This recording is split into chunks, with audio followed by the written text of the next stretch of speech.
Good morning. Welcome to the 58th program in the Harlan E. Boyles Distinguished Lecture Series. The Walker College of Business is honored to host this event. As a result of this series, students are able to learn from and interact with high-level business executives. This event is one example of how we are able to achieve our mission to deliver transformational educational experiences that prepare and inspire our students to be ethical, engaged, innovative business leaders who positively impact our community, both locally and globally.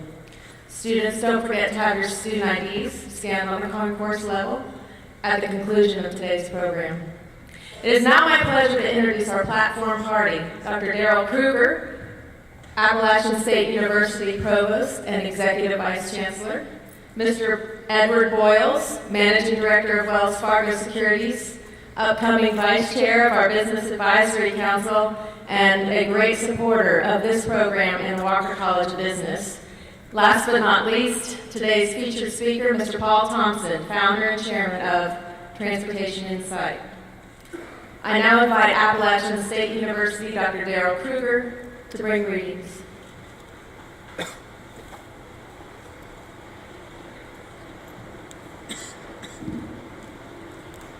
Good morning.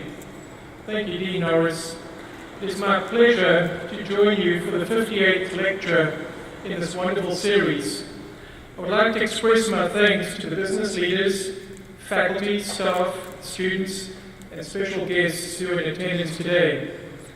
We are honored that you have chosen to be here on the campus of Appalachian State University. Your commitment to Appalachian is important to us and very, very much appreciated. As Dean Norris mentioned, hearing from and engaging with business leaders helps to prepare our students for their future endeavors. I'm also delighted today to welcome our attendees from Winston-Salem State University. We have about a dozen prospective graduate students who have been hosted by the Walker College of Business in conjunction with the graduate school. This initiative, the Multicultural and Leadership Exchange, is a deliberate strategy to increase and nurture our diversity and inclusiveness work at Appalachian. Today's speaker, Mr. Paul Thompson, is not only an innovator, but a leader in the supply chain industry, and I know you will benefit from hearing him speak. Thank you, Mr. Thompson, for taking the time out of your busy schedule to share some of your experiences and valuable insight with us today. Now I would like to ask Mr. Edward Boyles Jr. to introduce our featured speaker. Edward is the Managing Director of Wells Fargo Securities and a Business Advisory Council member. Edward and his family have been instrumental in the Harlan E. Boyles Distinguished Lecture Series, which began in the spring of 1988. This series speaks to the industry, hard work, and integrity required in today's business with both global and domestic. Please join me in a warm welcome for Edward Boyles.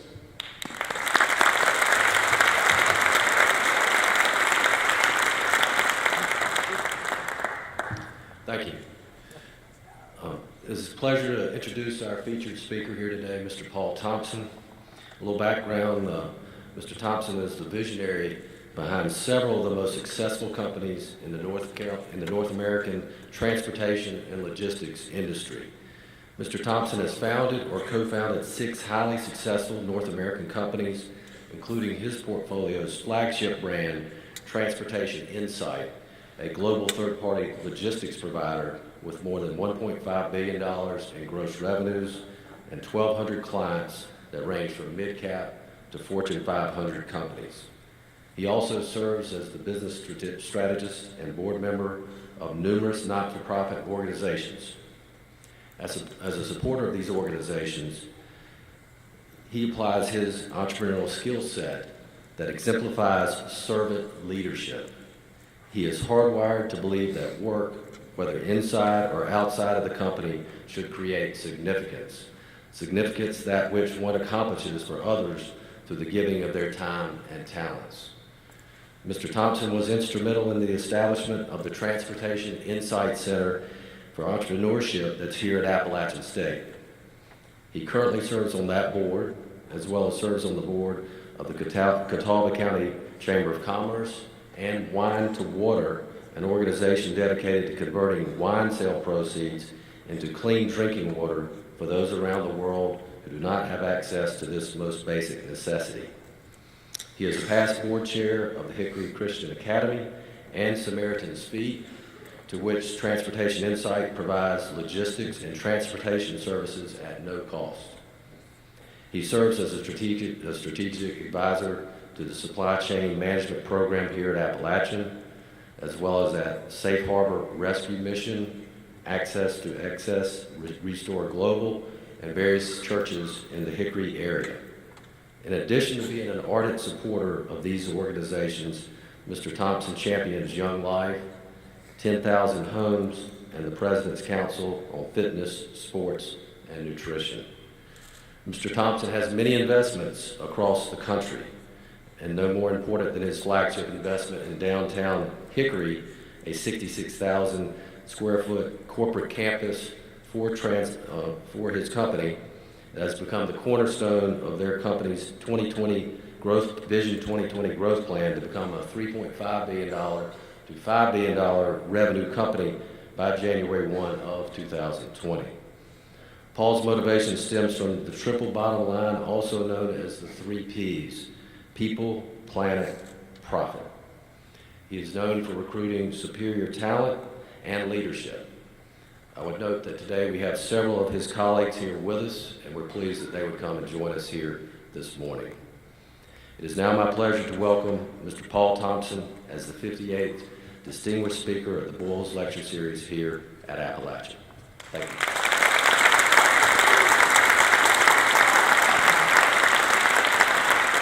Good morning. How are you doing today? When they asked me to speak this morning, I was like, okay, it's Friday morning, 10 a.m. after a Georgia Southern game. I mean, we're going to have like 20 people, and they said, no, there'll be several hundred. So I got a question for you guys, and don't lie to me. If you're getting any credit in your class for being here today, raise your hand. There you go. You guys are giving me a challenge because I want you to leave today and say, I am glad I got up after that party last night and went to that session. So in our session today, you know, I go to a lot of conferences. I hear a lot of people speak. What I hope to do is to give you 1 or 2 or 3 gold nuggets. Because if I can give you 1 or 2 or 3 gold nuggets that you use and you accumulate a lot of gold nuggets through your life, then you're going to be wealthy. And I hope to start some of that today. So I'm going to share some gold nuggets that I have had. The first thing I want to do, I do want to introduce my family, my wife Wanda, Art, and my son John Tyler. You know, when we talk about business and business success, you can't be successful and be on the road and have long hours without a really healthy family unit. And I'm really blessed to have a wonderful family unit. But I also have a second family unit called Transportation Insight. We have a number of those associates today. I particularly want to recognize, because I'm not the CEO anymore, I get to go buy companies and have fun and play with Vegas money and hope we can put good companies together. We've been really successful doing that. There's a gentleman over here, Mr. Chris Boyles, if you'll stand up for a second. Go ahead and stay up. So Mr. Boyles runs the business, so I want him to get the accolades, but I also want him to acknowledge something today. This morning he owes me $100 because Appalachian State put a country butt whipping on Georgia Southern. Now, in his defense, he did not bet against Appalachian State. We have a running 4 bets every week. And the way it works is I say I'll take Appalachian and give 5.5, and he says I'll take Appalachian and give 6.5. We play chicken until somebody stops. And all I got to say is I was the last man standing calling that butt whipping. So congratulations to Appalachian State. A little bit about Transportation Insight. I'm not going to spend much time on it. I was really fortunate to come into an industry that had been regulated until 1980. It became deregulated, and that deregulation changed everything. And it also is a big industry. It's second in North America only to medicine. It's 11% of our GDP. So take a big industry that is evolving. Now turn around and say, today, our goods are made all over the world. The world is now flat. Your shoes may be from Indonesia. Your shirt may be from China.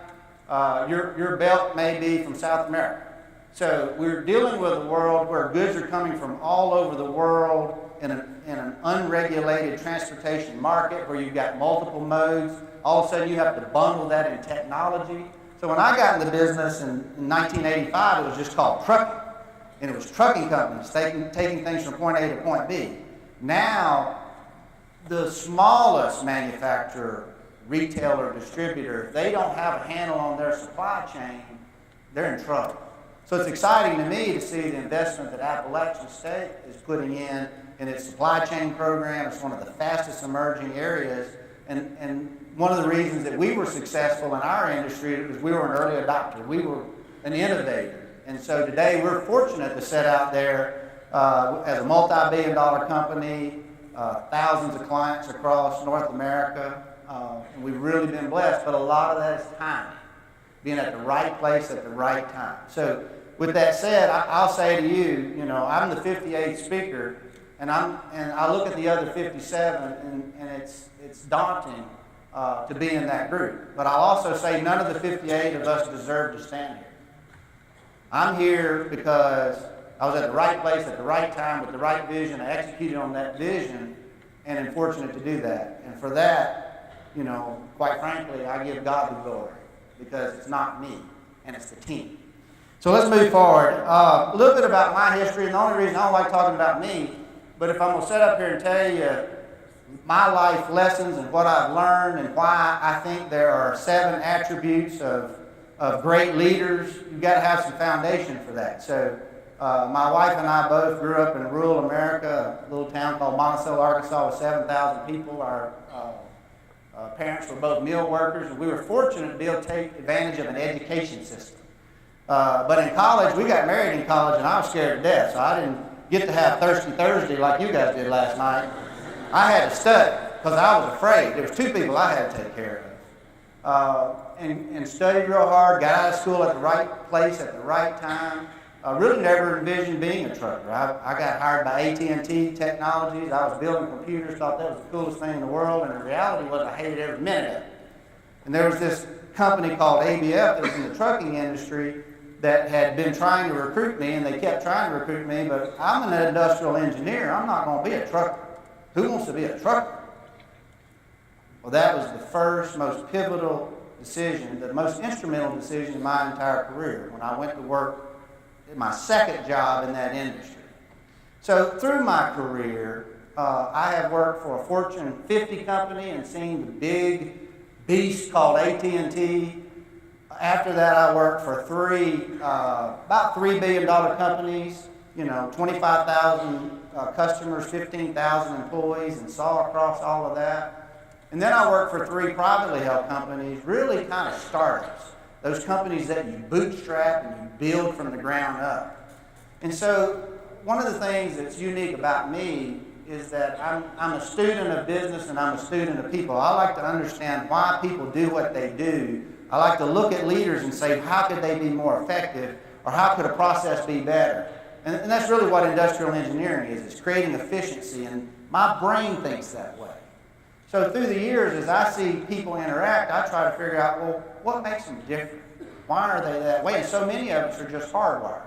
So I'll give you guys an example. I like to do a lot of personality testing. There's a free test out there called JUNG, J-U-N-G, where you can take a personality test, 71 questions, and it tells you why you do the things you do. So I'll give you a lesson with that. So in our family, we all have different personalities. So my wife is life's natural organizer. That's her profile. If she would give you her phone right now, she can tell you on December 10th at 10 o'clock what she's going to be doing. That's her strength. That's what makes her what she is. I have another daughter called Taylor who's spontaneous. Taylor, at 9 o'clock on Friday night, you could ask her what she's going to be doing on Friday night, and she couldn't tell you until 10 o'clock. Well, that's the way she's wired. But as two people interact, my wife would look at Taylor and say, that makes no sense to me. That's so foreign to me. Or Taylor would look at my wife and say, why are you so structured? Why is that so anal? It's because we're so different.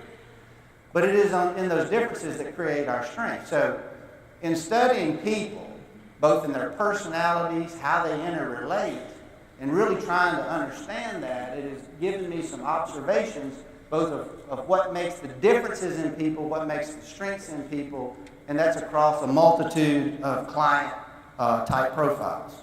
The last thing is that, my wife will tell you this, I don't read for pleasure. I don't read novels. I read USA Today some, but I read a lot of business books. Not from the standpoint of I care about business, it intrigues me. So like the Franklin Covey works, the speed of trust, to understand that trust really does matter in success. And when you have a high trust organization, that trust can move faster and better. And so in seeking that knowledge and trying to glean that across companies over time, somebody asked me, probably about 6 months ago, they said, you have been a leader a long time, you've hired a lot of leaders, you have a lot of leaders in your organization. What makes a great leader? And the emphasis on the word great, because you can be a leader, you can be a good leader, or you can be a great leader. So I began thinking about and working through that, and some of it in preparation for this speech, because they told me to pick a topic. And so the speech today, or the presentation, is really what are the 7 attributes of a great leader. Now, first of all, you've got to understand a leader can't be a leader without a follower, right? You've got to have people following you. So I think part of the problem we have in perception today, when we talk about leadership, we think about boss. A leader's not a boss. The leader's not the person in the corner office that's telling everybody what to do. The leader is the person that's going first. The leader is the person that's painting the vision. The leader is the person that people want to follow, and they don't follow you because of what you want to do. They follow you for what's in it for them. And unless you can align yourself with the people to be wanting to help them accomplish their goals, you are not going to be successful. So that's foundational as being a leader. So let's get into the 7 attributes of a great leader. The first one is the foundational one. It is competence. Competence. What is competence? Competence is a multitude of things. It's your ability. It is your intellect. It is the subject knowledge that you have. In a lot of ways, it's your resume, right? So when I get a resume in and I'm looking for someone, about the only thing I'm going to glean from that is their competence. Do I think they're competent? Do all the things match up? You guys in school, as you put together your resume, you're probably not going to have a lot of work experience. One of the competencies are going to be, well, what degree are you getting? Is that going to give you some competence? They're going to be able to see your GPA as a measurement both of your intellect and your determination. Okay? So they're going to say, what is the competence? So when you're looking at a position or you want to be a leader, there are times that you need to be a leader in an area that you don't have competence. Well, what do? You have to hire that competence. So what I think about when I say that more than anyone else is Ronald Reagan. Ronald Reagan entered our country at a time in 1980 when we had serious economic issues. We had major worldwide issues. We were in the middle of the Cold War. We were losing respect around the world. And he entered into an absolute mess. And Ronald Reagan would have stood up and he said many times, I don't know all the answers. He said, I don't have all the competence. But I know how to surround myself with great people who have those competencies. And what he had was the competency of a leader. He had the ability to bring the right people together and as a president to be able to be very, very successful. He had the competency. Now, why that's important is because if you want people to follow you, and you want people to follow you because you're leading a certain area, they have to believe also that you have that competency. It's foundational. Without competency, there can be no leadership. The second attribute that goes with that, in my opinion, is confidence. Why is that important? You can be the smartest person in the world, you can be the subject matter expert on it, but the reality is if you don't have confidence in yourself and belief in yourself, you can't project yourself. And if you can't project yourself and you can't effectively communicate and you can't effectively articulate that confidence and subject matter expert, how do you expect to get people to follow you? That's why you see so often that people that are great leaders are also great communicators. That communication just doesn't come because they're able to speak good words. It means because they believe strongly in what they believe. And so I would say, for me, I'm confident. You know, if I'm not good at something, I don't do it. But if I'm going to do it, I'm going to do it well. I'm going to be confident that I'm going to do it. And I think that is an attribute that is critical for great leaders. The third attribute is passion. Now, passion is not just unbridled energy or unbridled emotion. Passion, I think, first is determination. The absolute belief that you are going to accomplish this no matter what. It is the energy that you bring with it. It's also inspiration. You have to be able to inspire others.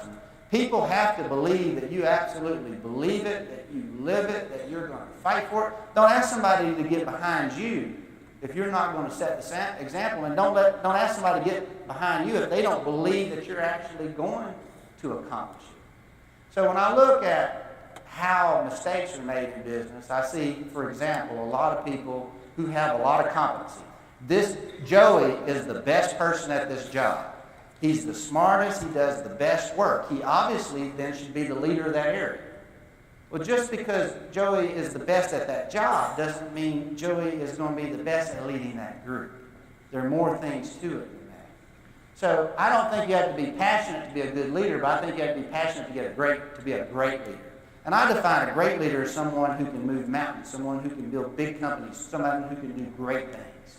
And I think passion is a component part of that. So you look back, you know, at a Steve Jobs or whoever, and these people believed what they believed, they were passionate about what they did, and they got droves of people that wanted to follow them and wanted to be in the game with them.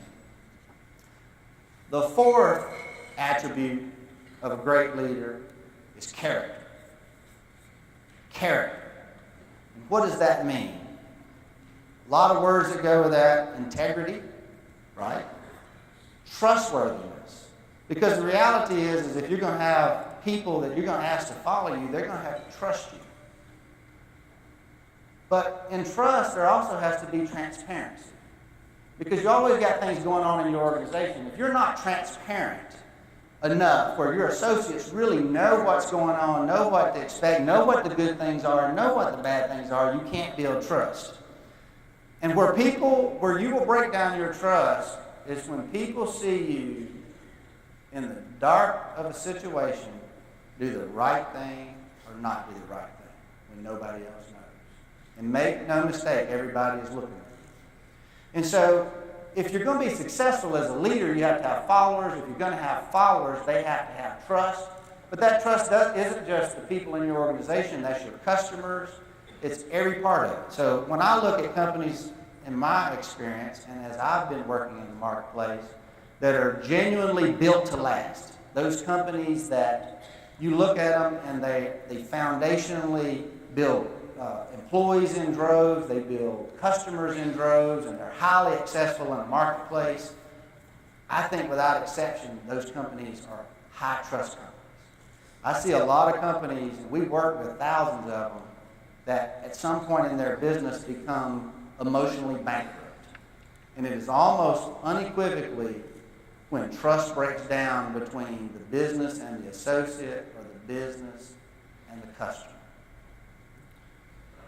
The fifth attribute of a great leader is to be creative, to be innovative, to have vision, to be able to look not only at the current state of a business, but to be able to look and see where is the market going, where should the business go. And that isn't just like in my industry trying to figure out 5 years from now, where's the supply chain industry going to be?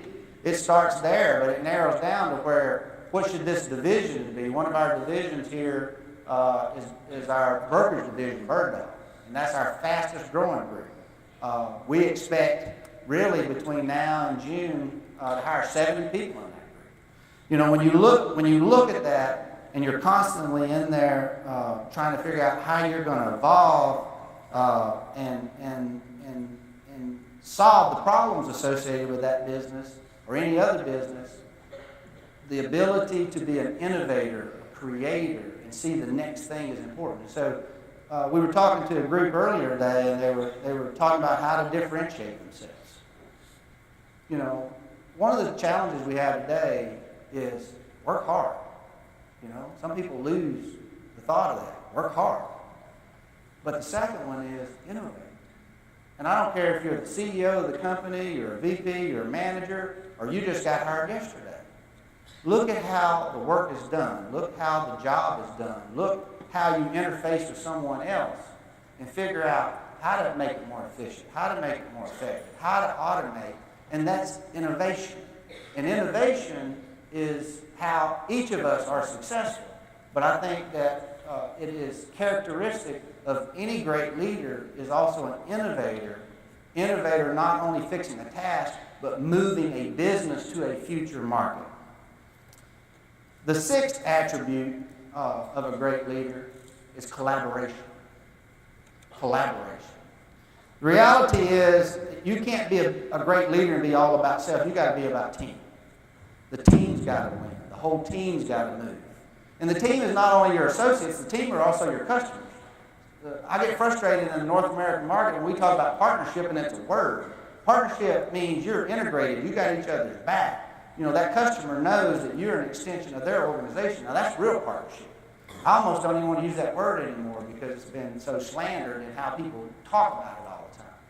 But the reality is when you look at collaboration, it isn't just a whole bunch of people coming together talking about it. As a leader, you have to be a good listener. And here's the hardest one. It's the hardest one for me. You have to be willing to compromise.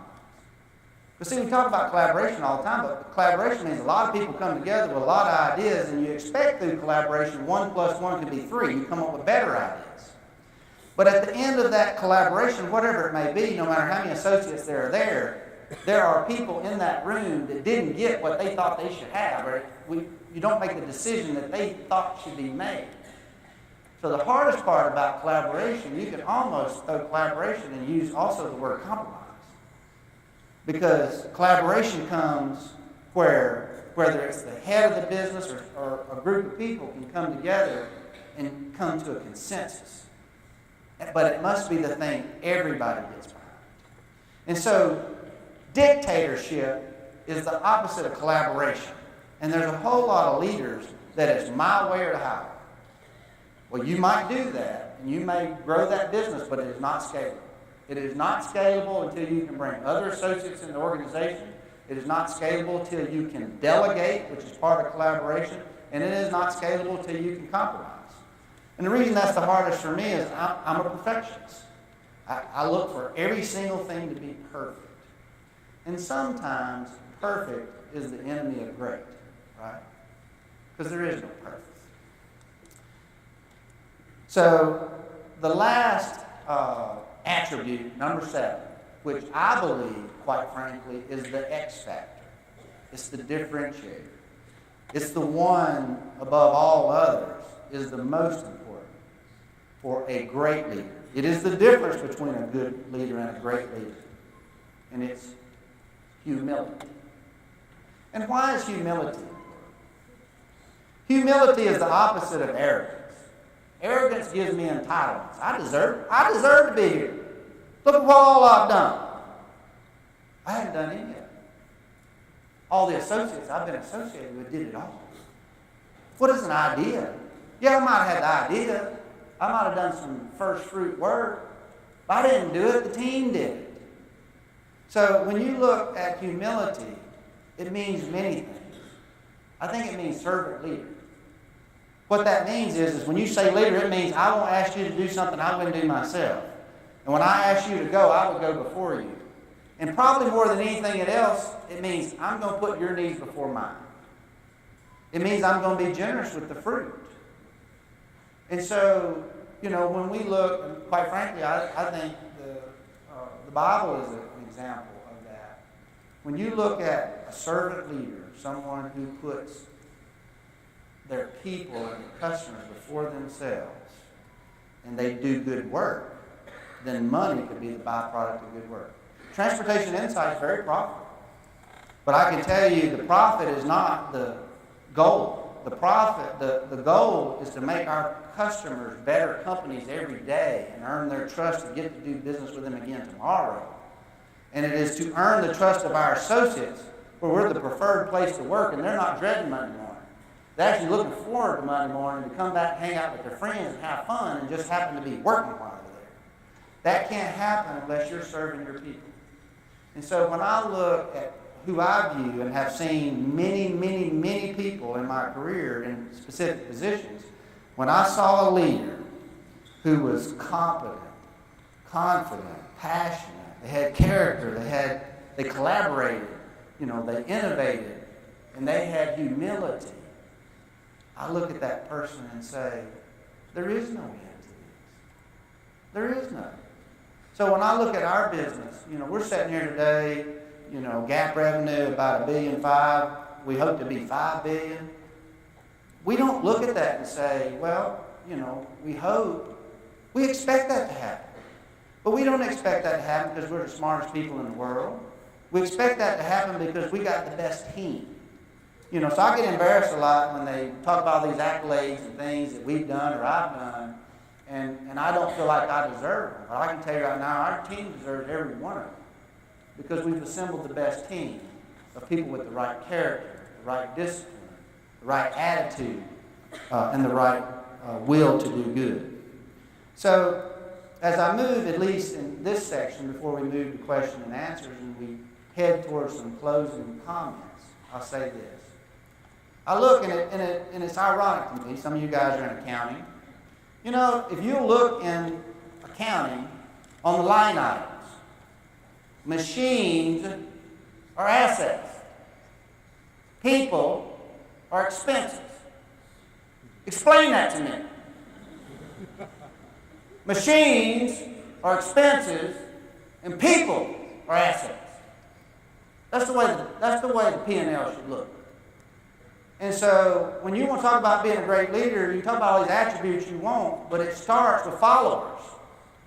And so one of the reasons Transportation Insight has been so successful, of the first 100 people, we hired 80 of them I'd worked with before. They trusted me. They knew I had their back, and they knew we were going to do some stupid good stuff. Right? That's how you get followers. You take care of people. And so the last nugget that I would like to leave with you today, and I'm in my mid-50s now, you find in the phases, of your career, as you start moving to that phase, you start thinking more about legacy. Money doesn't motivate me, success doesn't motivate me, but making a difference does. And that's why I talk to you about leaving you some gold nuggets. So here's your last gold nugget. Bob Buford wrote a book called Halftime, and most of you aren't ready for halftime, but for those of you that's crossed 40, halftime's an unbelievable book. Halftime talks about the stages that you're at in your life and where you want to be. So the lowest stage of living is survival. Survival. What does survival mean? Well, if you're in Africa and you don't have a meal today, that may be survival. But in our society, survival could be, I just lost my job. Survival could be, I just got diagnosed with cancer. Survival could be, I had a loved one pass away.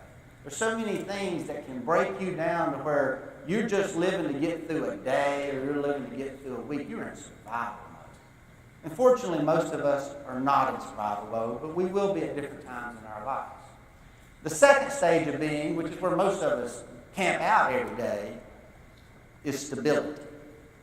You're stable. Tomorrow's like yesterday. Yesterday's like next week. I'm going through life and I'm stable. And that's where most everybody in this room is at. You're stable.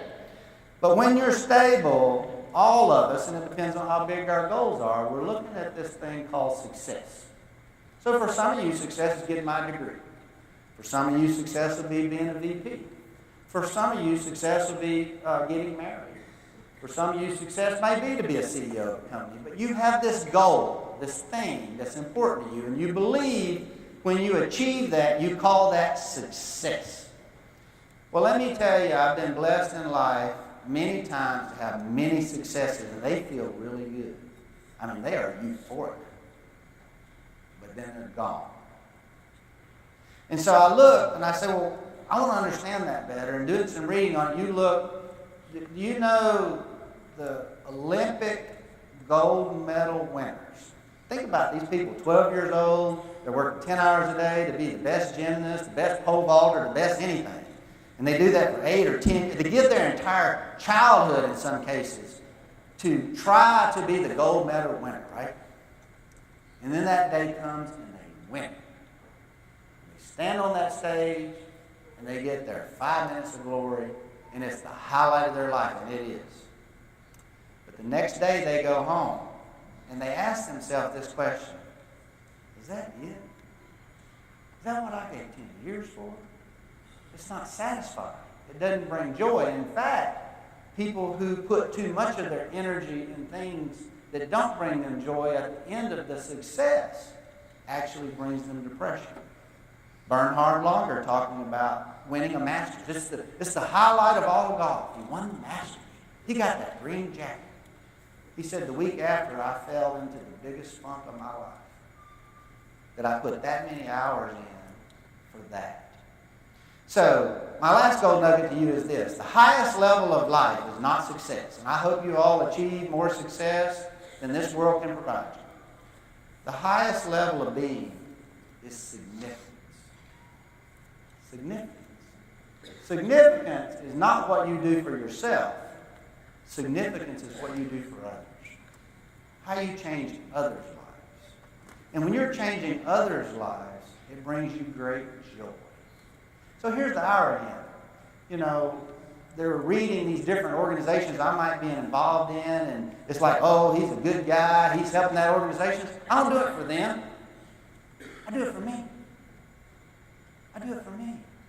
Now, yes, byproducts, you do it for them, but when you help others, it makes you feel good. It gives you joy. And it's a sustained joy. And so what I would challenge each of you students to do is you're looking at setting your goals and your aspiration for life and what you're going to do. I'd ask you to reframe how you think to make sure it's not all about me. Because it ain't going to make you happy. It's all about we. It's all about we, whether that's you and your marriage, it's you and your kids, it's you and your coworkers, it's you and your family. And the only place that you will ever find true joy in life is a we. So I thank you for your time today, and love coming to Appalachian. It's a wonderful school. I've been here since 1994 in North Carolina, and to watch how this school has progressed and become one of the strongest educational groups, universities in this region has just been phenomenal, and I feel very blessed to be a small part of it. Thank you.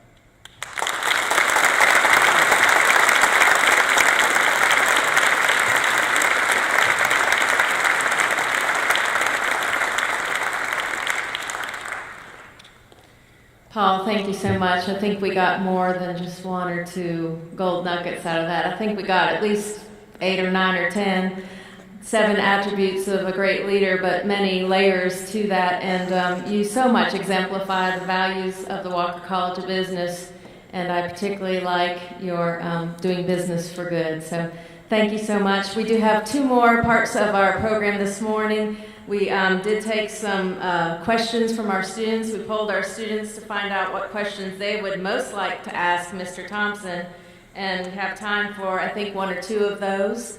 So the winning question comes from Stephen Denton, who's a junior finance and banking major and psychology major, double major. Stephen, are you in our audience today? Stephen, there he is. So he is asking Paul, given all your success and recognition through various executive positions among many great companies, what is it that drives you to be so dedicated and passionate in your work? Well, you know, as I talked about, you study people. We're all wired different. Well, I'm wired that I'm going to absolutely do my best I'm not going to do it at all. And I'm wired that I'm going to be good at it, or I'm not going to do it at all. And I really believe second place is the first loser. So I am very competitive at every single thing I do to do the very best I can, not to win. So I'll give you an example. I'm going to embarrass my daughter, but we ran the Chicago Marathon, 2 weeks ago. And I expected her to beat me by 30 minutes because she's such a better runner than I am. And I hoped she'd beat me by an hour. But she had a few issues, and I went out there and I ran my guts out for her. Oh, man. I didn't beat her. I've never beat her, but I was close. And she was like, Dad, you're always trying to beat me. And I was like, no, honey, I want you to kill me, but I'm going to do my best. Or I ain't going to do it. And so what I would say to you is that because that's the way I'm wired, and I pick things that I'm good at, and I went into an industry that was fruitful, when we started Transportation Insight in 1999, we laid claim that we will be North America's market leader, period. Number one. And so I remember our first sales meeting. It was we finally got enough money to get some salespeople, about 2001. And I'm looking at all three of them, and we're having our rah session. And we probably had like 10 clients in. I said, we're going to be number one in North America. They looked at me like I had 3 years. And they said, what does that mean? I said, we're going to be CX Rockers. And it's like, they believed, I believed it. I don't think they believed it. But you go into something with the end in mind. And if you're in whatever that is, you will stretch to that. And so, I would say for me, it's been early success in my career bred an unrealistic expectation to set a dream that everybody would have said that's crazy, but having the fight and determination and assemble the right team to try to really go for that. And I think that has happened many times, not just in my career. And our second question, and Stephen, I'm supposed to remind you to stop by the name tag table. Our second question comes from Samantha Bender, junior marketing major. Samantha, are you here with us? Samantha, there she is. What advice would you have for young professionals right out of college trying to differentiate themselves from other employees in their first job? Some of you guys are going to be the single new hire, and everybody's going to be watching you, but a lot of people, I told you we'll hire 70 people, college graduates, in the next 6 months. And that's kind of hurt people, right? And so when you are in a large group, you have to differentiate yourself. And I think there are several ways that you can differentiate yourself. The first one, we talked about it earlier, is work hard. But work hard doesn't mean work overtime. When I see somebody in our own business working 55 hours, I'm asking myself, did we give them too much work, or are they inefficient? It's A or B, because they shouldn't be having to work 55 hours. But the reality of it is people are watching, and you need to work hard, be focused. I grew up in rural Arkansas, and my grandfather, and some of this is instilled in me, I'm pretty hardcore about it. He said, if you work 39 hours and slough off an hour and your employer pay you for 40, you stole from them. When you're at work, and do your very best. Be focused on what that is and give your employer more than they paid for. That's number one. Simple, but I think we forget that in our society today. The second one is you do a job every day and you see how that job's done. Be an innovator. That's really what helped me, because inefficiency and BS drives me crazy. So I'll go to the boss and say, why don't we do this? Or why don't we do that? Or why don't we do something else? I wasn't trying to brown nose. It was like I wanted to see change. Well, when you're an innovator, people look at you and say, hey, they're moving a shaker. They're going to make us better. And and so then the third one, and it's the last one, and where I see people mess up a lot is, I'm an innovator, man. How you like that idea I had? Me and the other 69 people they just hired. I got it going on. You ain't got it going on. I'm going to be a big dog here someday, right? No. You want 69 other people to hate you and want to bring you down? You got to have the great idea, but then you got to collaborate. Bring other people in. You don't even have to get credit for it. Bring other people. Hey, what do you think about this? Let's go talk to the boss about this. Because people will start seeing you're a hard worker, you're an innovator, and you're a collaborator. Is this person a leader? Start asking themselves. Make them ask that question. Make them ask that question. And that's the only thing you can hardly control to differentiate yourself. I think you may have some folks in the audience who want to be part of that team, and I think you're going to have an opportunity to find out more after we conclude on the concourse students. But first, we have a special presentation to make, so Paul, if you would join me, and Edward as well. The symbol of the Boyles Lecture Series is the American eagle. The eagle symbolizes strength, gracefulness, keenness of vision, and power of flight. Paul, your passion for what you do clearly comes through, and you possess these characteristics. We are pleased to present you with the Crystal Eagle in memory of in appreciation for your participation in today's event. It's our honor and pleasure to have you here today, and I can't thank you enough for those golden nuggets.